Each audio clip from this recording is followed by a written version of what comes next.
Hi, and welcome to this fifth module of Connecting Through Cancer, the Family Toolbox. My name is Lawrence. I'm a social worker here at Colorectal Cancer Canada, and today we will be discussing apprehending grief while growing up and how the various ages adapt to loss. So, first, a brief overview of what will be covered in this fifth module. We will talk about the different development stages and their reaction to loss. We'll talk about some tools to help your child in coping with grief, and we'll end on some resources and references. So, in the case of infants aged 0 to 2, the person expected to be present is no longer available to them.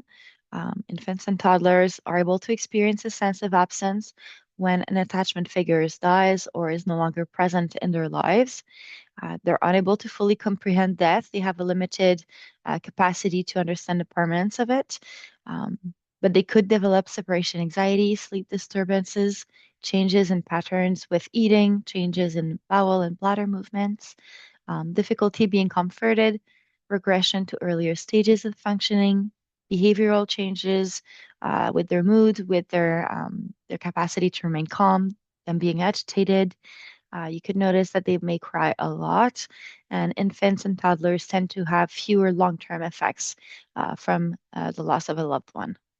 So, how to help your infant cope? It's important to provide lots of comfort and love. Touch is very important at that stage, so don't hesitate to show a lot of physical affection. Ensure that their environment can remain as stable as can be, and ensure stability also in how their basic needs are met. Parents and caregivers must be mindful of their own self-care just to make sure that they remain well enough to take care of their child. So that's especially important at that age. As for young children aged 2 to 5, the death of a loved one is often difficult to understand and imagine, specifically because object permanence has yet to be developed. So they may be unable to manage intense feelings. They may engage in a cyclical process of grief, play, grief, play.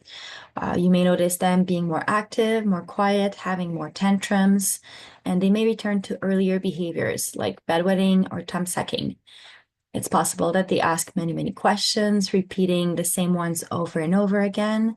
They could also experience a fear of being abandoned, becoming more clingy.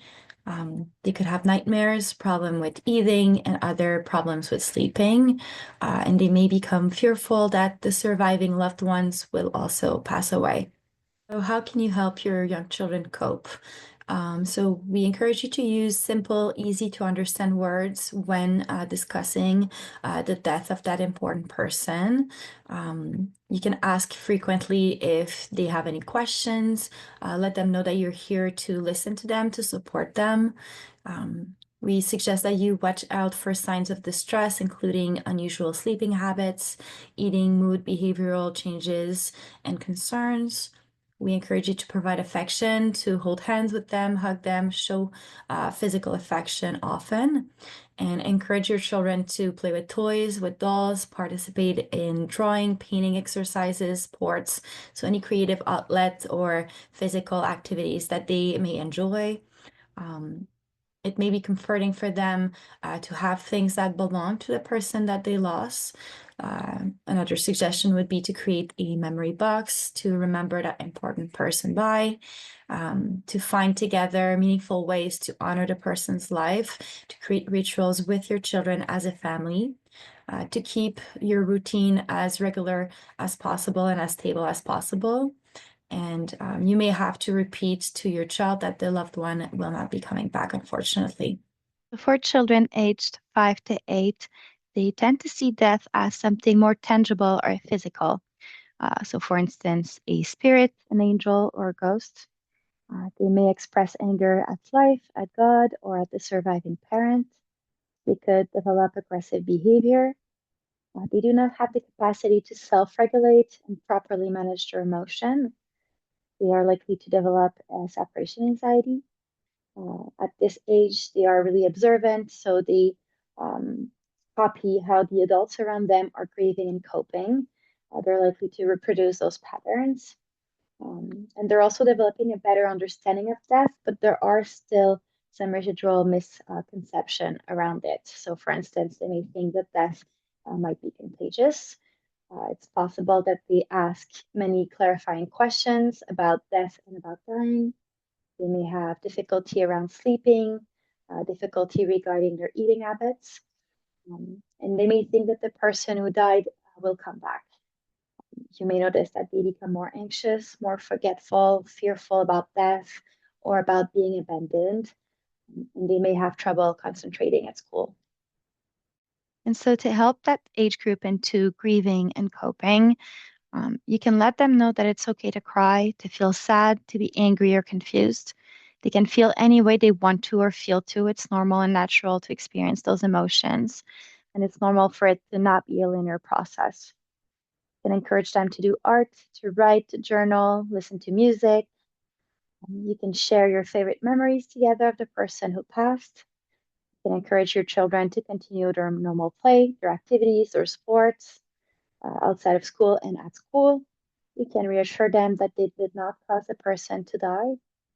You can create a memory box together, engage in various activities that reminds them of the loved one, reassure them that they are loved and supported, give them possessions to cherish that belong to the person who passed, and ensure that they have a space to express themselves without fearing to make the alive parents sad, and so that they have the support in developing age appropriate coping skills to face grief. Regarding children that are aged 8 to 12, they are now at the age where they are able to understand how loss will impact their lives. And they also understand that death is forever. Many children at that age group are now able to talk about their experience and feelings. And it's possible that they want to know more details about the death, about what happened and how it happened. They may display heightened emotions like guilt, anger, or even shame. Um, they may start worrying about their own death. They could develop changes in eating or sleeping habits. They may want to take on responsibility for younger siblings, but also fight a bit more frequently with them. They may have difficulty adjusting to changes in the household routine. They could also have difficulty concentrating in their schoolwork. They tend to be active in school, in sports, and with friends. However, now they may worry about being different from their peers and wonder who will take them to their activities. So their grief may cause them to lose interest in activities or sports that they used to enjoy. The grieving process for this age group tend to be a balance between controlled feelings and actively grieving. And grief may be acted out through testing the rules, being a bit more demanding, moody, or critical with friends and families, or even teachers and coaches. And so, to help your children cope, we encourage you to remind them and reassure them that they are valued and loved, to allow them to have their own space and time to grieve, to do activities that the loved one used to do, to encourage them to continue with their activities, their sport, their friend groups. We suggest that you keep the household routine as stable as possible.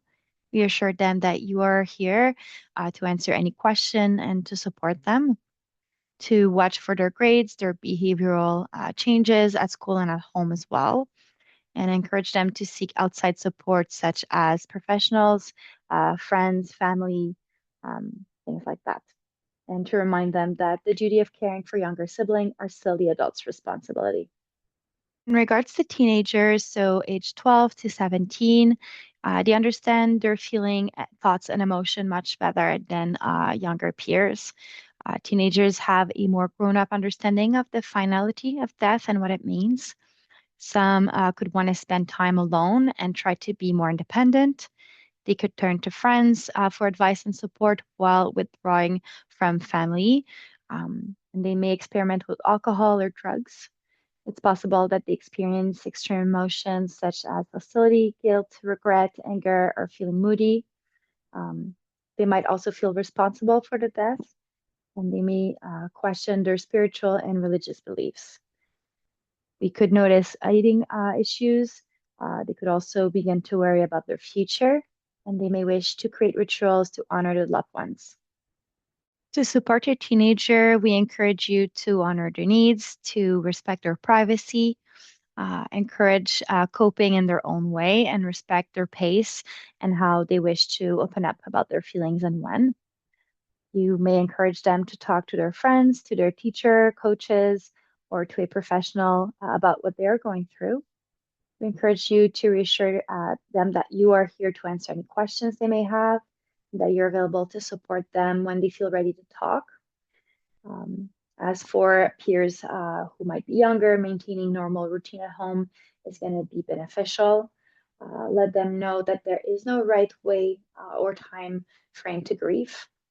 Encourage them to find support in online groups. Um, don't be shy about your own feelings or emotions. Show them that it's okay to be emotional, to grieve, and to be sad. And you may also want to encourage them to talk about the loved one that they lost. Um, Suggest that they write a letter to the person who died, saying all the things that they didn't say before, as well as all the things that they wish they could say now, and encourage healthy eating, good sleeping habits, exercising, and creative outlets. As an overall review of today's module, we remind you to allow your children to be a part of the funerals and the funeral planning, to help them create their own ritual and explore their spiritual experience. We encourage you to assure them that they did not cause the death, to help them reconnect with their feelings through writing, journaling, art, drama club, running, sport, music, dance, or whatever feels right for them and what they enjoy. To encourage them to be with their friends, to get them to engage in their normal activities, to encourage them to reach out for support through professionals and through the services offered at their school and in your community, to address and validate big feelings that may come up after revisiting the topic of their loved one passing away, to help them manage healthy eating, exercise, and healthy sleeping patterns, as well as emotional regulation, to reassure them that sadness is normal, that ups and downs are normal as well. Of course, we encourage you to share your own grief with your children in a balanced way. So, to show emotion, to let them know that it is natural to grieve the person that passed, to try and stick with your normal routine, and to remind them that it is okay to experience moments of joy. I will leave you here with a few resources that you can visit as a family. And of course, adding to that list the team of Colorectal Cancer Canada. So if you would like to have an individualized conversation around your family's experience, our doors are always open. I thank you for listening to today's module, and I hope that the information shared was beneficial to your process as a parent, as a caregiver, and as a family. Again, if anything comes up, please do not hesitate to connect with us. Thank you and have a good day.